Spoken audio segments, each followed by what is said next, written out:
இந்த நியோமேக்ஸ் விவகாரம் ஒரு தீர்வை நோக்கி சென்ற நிலையில ஒரு அதிரடி திருப்பமாக மீண்டும் ஒரு வழக்கில் நியோமேக்ஸ் நிறுவனம் சிக்கி இருப்பதுதான் வெறும் 2000 பேரு தான். இவர்களுக்கு எந்த வகையிலாவது நம்ம செட்டில்மெண்ட்டை முடிச்சுட்டு இந்த கேஸை எவ்வளவு சீக்கிரம் முடிக்க முடியுமோ முடிச்சுட்டு நாங்க வெளியில வந்துருவோம். ரகசிய கூட்டங்களை தமிழகத்தினுடைய முன்னணி நட்சத்திர ஹோட்டல்கள்ல நடத்தி இருக்கிறாங்க அப்படிங்கிற விவகாரங்கள் எல்லாம் தற்போது வெளியாகி அதிர்ச்சி ஏற்படுத்திட்டு இருக்கு. 3 வருஷமா இன்னும் நீங்க புகாரே வாங்கிட்டு இருந்தீங்கன்னா பாதிக்கப்பட்டவங்களுக்கு எப்ப நீங்க நிவாரணத்தை தரப்போறீங்க?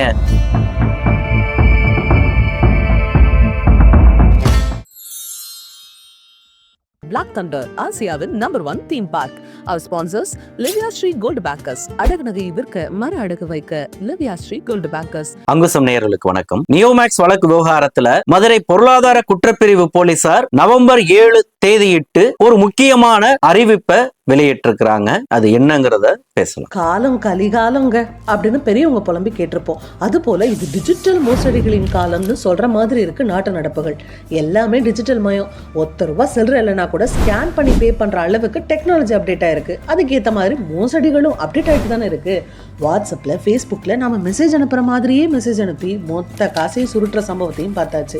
நம்ம போனுக்கு வர்ற மெசேஜ் தொட்டா கூட அது கண்ணிவெடி மாதிரி வெடிக்கணும்னு நினைச்சு பார்த்திருப்போமா என்ன? இப்படி டிஜிட்டல் மோசடிகளின் பல்வேறு பரிமாணங்களையும் அதுல சிக்காம நாம எப்படி விழிப்புணர்வோட இருக்கணுங்கிறத பத்தியும் பேசுறதுக்குன்னு இருக்கிறது தான் உங்கள் அங்குசம் மரம் சேனல். அப்புறம் என்ன, அங்குசம் மரம் சேனலை சப்ஸ்கிரைப் பண்ணுங்க, மறக்காம அந்த பெல் பட்டனை கிளிக் பண்ணிடுங்க. தொடர்ந்து இணைந்திருங்கள். நீதியரசர் பரத சக்கரவர்த்தி அவர்களுடைய மேற்பார்வையில இந்த நியோமேக்ஸ் விவகாரம் ஒரு தீர்வை நோக்கி சென்ற நிலையில ஒரு அதிரடி திருப்பமாக மீண்டும் ஒரு வழக்கில் நியோமேக்ஸ் நிறுவனம் சிக்கி இருப்பதுதான் இந்த திருப்பத்துக்கு முக்கிய காரணமா இருக்கு. கடந்த 5/11/2025 தேதியிட்டு மதுரை பொருளாதார குற்றப்பிரிவு போலீசார் 1/2025 அப்படிங்கிற அந்த FIR பதிவு செய்திருக்கிறாங்க.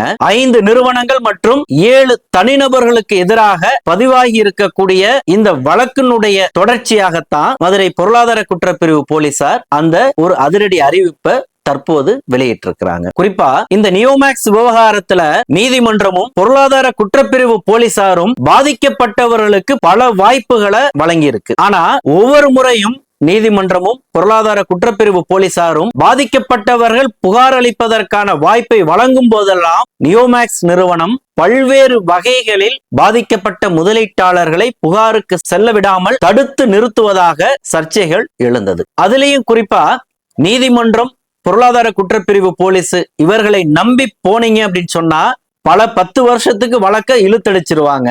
இதே EOW போலீசார் 500க்கு மேற்பட்ட FIR பதிவு பண்ணியிருக்காங்க. 500க்கு மேற்பட்ட மோசடி நிறுவனங்களுக்கு எதிரான வழக்க அவங்க டான்பிட் கோர்ட்ல நடத்திட்டு இருக்கிறாங்க.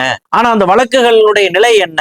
பல 10 வருஷங்களை கடந்தும் யாருக்கும் எந்த நிவாரணத்தையும் அவர்கள் பெற்றுத்தரவில்லை. அதனால இவர்களை நம்பி நீங்க போனீங்கன்னா முதலுக்கே மோசமாயிடும் அப்படிங்கிற ஒரு வகையில ஒரு பிரச்சாரம் கட்டவிழ்த்து விடப்பட்டதாக சொல்றாங்க. இன்னொரு பக்கம் நியோமேக்ஸ் நிறுவனத்தினுடைய தரப்புல மத்த அந்த 500க்கு மேற்பட்ட நிறுவனங்களை போல நாங்க ஓடி ஒழியாம உங்களுக்கு எந்த வகையிலாவது செட்டில்மெண்ட் செய்தரணும் அப்படிங்கிற ஒரு நல்லெண்ணத்தின் அடிப்படையில தான் இந்த நியோமேக்ஸ் நிறுவனத்தினுடைய முன்னணி இயக்குநர்களான பாலா மற்றும் கமலக்கண்ணன் ஆகியோர்கள் ஓடி உழைத்து கொண்டு இருக்கிறார்கள் அப்படிங்கிற மாதிரியான ஒரு பிரச்சாரமும் சொல்லப்பட்டதாக சொல்றாங்க. அடுத்தது இதுல பலர் முதலீடு செய்திருக்கக்கூடிய நிலையில 3 லட்சம் 4 லட்சம் 5 லட்சம் இவங்களுக்கெல்லாம் ஒரு பெரிய அளவுக்கு பிரச்சனை கிடையாது. ஒரு 10 லட்சம் ரூபாய்க்கு மேல முதலீடு போட்டவங்களுக்கு எல்லாத்துக்குமே வருமான வரித்துறையினுடைய அந்த விசாரணையை எதிர்கொள்ள வேண்டிய சிக்கல் வரும். இவ்வளவு பணத்தையும் வங்கி வழியாக நீங்க பரிமாற்றம் செய்யாம எப்படி ரொக்கமா நீங்க பணத்தை செலுத்துனீங்க அப்படிங்கிறதுக்கான கேள்வி வரும். இன்னும் சொல்ல போனா ஒரு 50 லட்சம் ரூபாய்க்கு மேல முதலீடு போட்டவங்களுக்கெல்லாம் இது பெரிய தலைவலியா மாறிடும். அப்ப நீங்க கோர்ட் மூலமா நிவாரணத்தை பெற்றாலும் இன்னொரு பக்கம் ஐடி அந்த காசை புடுங்கிட்டு போயிடுவாங்க அப்படிங்கிற மாதிரியான ஒரு பூச்சாண்டிகளும் இதுல சொல்லப்பட்டதாகவும் சொல்றாங்க. அதை விட ரொம்ப முக்கியமா இதுல குறிப்பா 50 லட்சம் ரூபாய்க்கு மேல முதலீடு போட்டவர்கள்ல பலர் கருப்பு பணத்தை இதுல முதலீடு போட்டிருக்கிறாங்க. அதை சட்டப்பூர்வமாக அவர்கள் கிளைம் செய்ய முடியாது. அப்ப அது போன்ற நபர்களை எல்லாம் டார்கெட் வைத்துதான் நியோமேக்ஸ் நிறுவனம் ஒரு தீர்வு திட்டங்கிற பெயர்ல ஒரு மோசடியை அரங்கேற்றியதாக சொல்றாங்க. அதாவது இந்த நியோமேக்ஸ் நிறுவனத்திற்கு எதிராக புகார் அளித்தவர்களுடைய எண்ணிக்கை வெறும் 2000 சொச்சத்துல இருந்த சமயத்திலேயே நியோமேக்ஸ் நிறுவனத்தினுடைய தரப்பில் சொல்லப்பட்ட ஒரு வாக்குறுதி என்ன அப்படின்னு சொல்லி ஒரு தரப்பு முதலீட்டாளர்கள் தெரிவிக்கிறது என்னன்னு சொன்னா, வெறும் 2000 பேரு தான், இவர்களுக்கு எந்த வகையிலாவது நம்ம செட்டில்மெண்ட்டை முடிச்சுட்டு இந்த கேஸை எவ்வளவு சீக்கிரம் முடிக்க முடியுமோ முடிச்சுட்டு நாங்க வெளியில வந்துருவோம், நம்ம நியோமேக்ஸ் நிறுவனத்தினுடைய சொத்துக்கள் பாதுகாப்பாக இன்னும் பத்திரப்படுத்தி நாங்க வச்சிருக்கிறோம், அந்த நியோமேக்ஸ் நிறுவனத்தினுடைய அந்த சொத்துக்களை EOW போலீசாரோ நீதிமன்றத்தாலோ கண்டுபிடிக்க முடியாது, அந்த அளவுக்கு ஒரு பாதுகாப்பான முறையில நாம அந்த சொத்துக்களை பத்திரப்படுத்தி வச்சிருக்கிறோம் அப்படிங்கிற ஒரு வாக்குறுதியை அவர்களுக்கு வழங்கி, அதனால நீங்க புகாருக்கு போயிடாதீங்க, இருக்கிறவங்களுக்கு நாங்க செட்டில்மெண்ட்டை நாங்க முடிச்சிட்டு உங்களுக்கு நாங்க வந்துடுறோம், அந்த நிலங்களை வைத்து உங்களுக்கு நீதிமன்றத்துல கேஸ் கொடுத்தவங்களை விட உங்களுக்கு நாங்க ஒரு நல்ல செட்டில்மெண்ட்டோட சொன்ன வாக்குறுதிப்படியே உங்களுக்கு நாங்க அந்த தீர்வு திட்டத்தை ஏற்படுத்தி தாரோம் அப்படிங்கிற மாதிரி ஒரு வாக்குறுதி நிறுவனத்தின் தரப்பில் கொடுக்கப்பட்டதாகவும் சொல்றாங்க.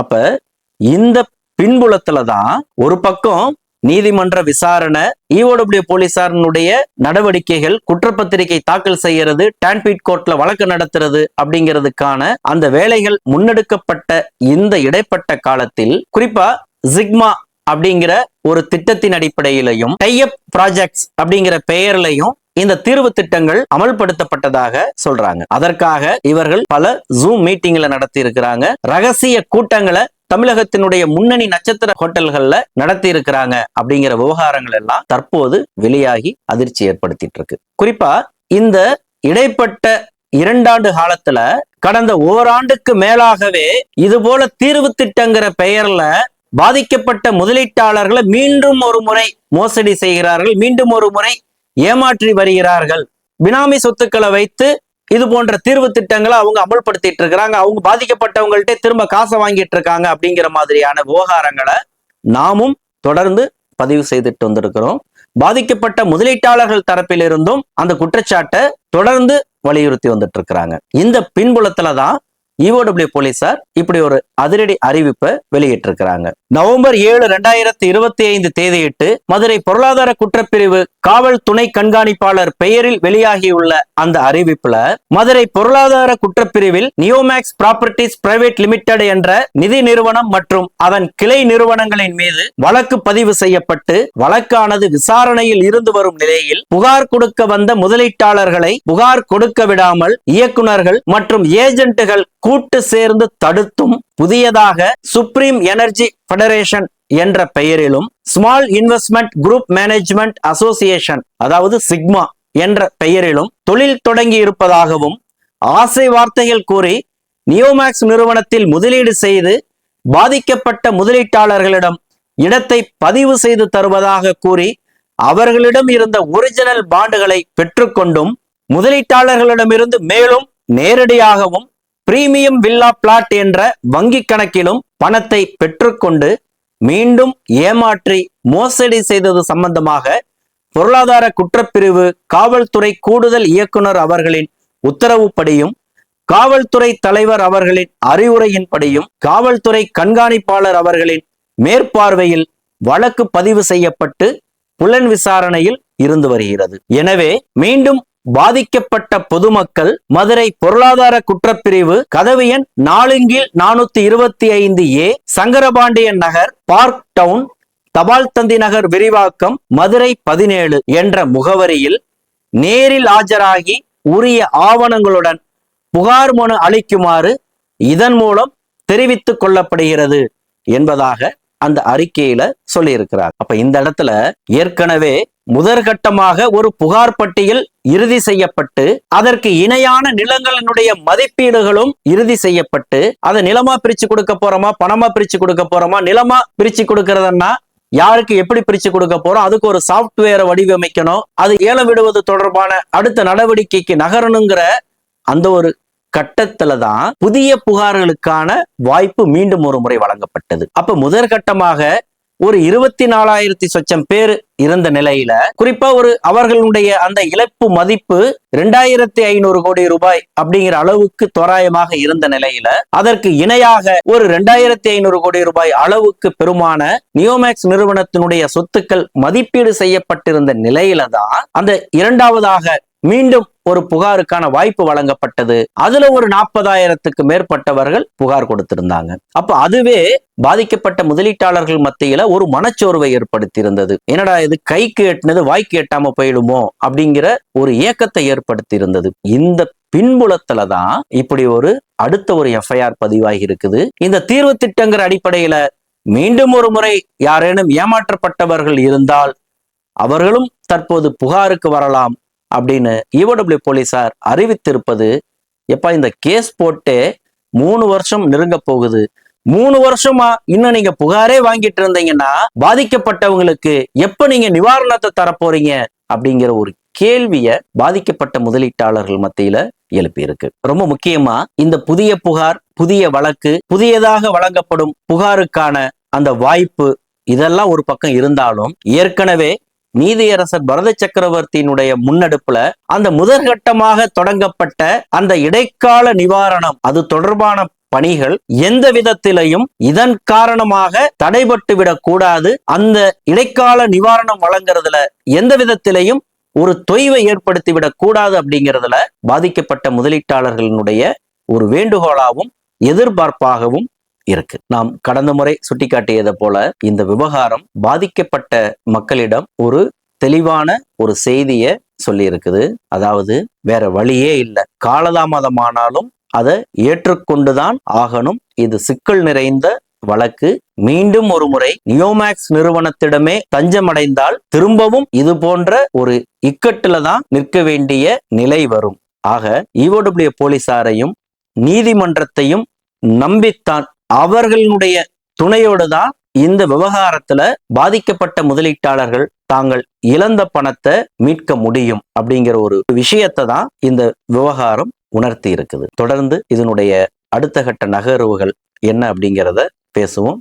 மிக முக்கியமா இந்த தீர்வு திட்டம் குறித்தும் புதிய புகார்கள் குறித்தும் பாதிக்கப்பட்ட நியோமேக்ஸ் முதலீட்டாளர்கள் மத்தியில ஒரு மனச்சோர்வை ஏற்படுத்தி இருப்பதாக பலரும் தங்களுடைய ஆதங்கத்தை வெளிப்படுத்திட்டு வராங்க. அந்தந்த வாட்ஸ்அப் குரூப்கள்ல அவர்களுடைய அந்த வேதனைகளை அவர்கள் பகிர்ந்து வராங்க. இந்த இடத்துல பாதிக்கப்பட்ட முதலீட்டாளர்களுக்கு நம்பிக்கை அளிக்கக்கூடிய வகையில நீதிமன்றமும் பொருளாதார குற்றப்பிரிவு போலீசாரும் அவர்களுடைய நடவடிக்கைகளின் வழியாக அவர்களுக்கு ஒரு நம்பிக்கையை ஏற்படுத்த வேண்டும் அப்படிங்கிறது தான் எல்லோரது எதிர்பார்ப்பாகவும் இருக்கு. தொடர்ந்து பேசுவோம். நன்றி. எக்ஸல் குரூப்ஸ் மாறு மாற்று மக்களுக்கான நேர்மையான சமூக பணி என்றும் தொடரும். Excel groups triple Muruganandam, GVN riverside multi speciality hospital, Arikkani restaurant. இந்த ஹோட்டல்ல எல்லா ஃபுட்டுமே டேஸ்டாவும் கிளாஸாவும் இருக்கும். அரிக்கானி ரெஸ்டாரண்ட். காலம் கலிகாலங்க அப்படின்னு பெரியவங்க புலம்பி கேட்டிருப்போம். அது போல இது டிஜிட்டல் மோசடிகளின் காலம்னு சொல்ற மாதிரி இருக்கு நாட்டு நடப்புகள். எல்லாமே டிஜிட்டல் மயம். ₹1 சில்லற இல்லைன்னா கூட ஸ்கேன் பண்ணி பே பண்ற அளவுக்கு டெக்னாலஜி அப்டேட் ஆயிருக்கு. அதுக்கேற்ற மாதிரி மோசடிகளும் அப்டேட் ஆகிட்டு தானே இருக்கு. வாட்ஸ்அப்ல, ஃபேஸ்புக்ல நம்ம மெசேஜ் அனுப்புற மாதிரியே மெசேஜ் அனுப்பி மொத்த காசையும் சுருட்டுற சம்பவத்தையும் பார்த்தாச்சு. நம்ம போனுக்கு வர்ற மெசேஜை தொட்டா கூட அது கண்ணிவெடி மாதிரி வெடிக்கணும்னு நினைச்சு பார்த்திருப்போமா என்ன? இப்படி டிஜிட்டல் மோசடிகளின் பல்வேறு பரிமாணங்களையும் அதுல சிக்காம நாம எப்படி விழிப்புணர்வோட இருக்கணுங்கிறத பத்தியும் பேசுறதுக்குன்னே இருக்கிறது தான் உங்கள் அங்குச மரம் சேனல். அப்புறம் என்ன, அங்குச மரம் சேனலை சப்ஸ்கிரைப் பண்ணுங்க, மறக்காம அந்த பெல் பட்டனை கிளிக் பண்ணிடுங்க. தொடர்ந்து இணைந்திருங்கள்.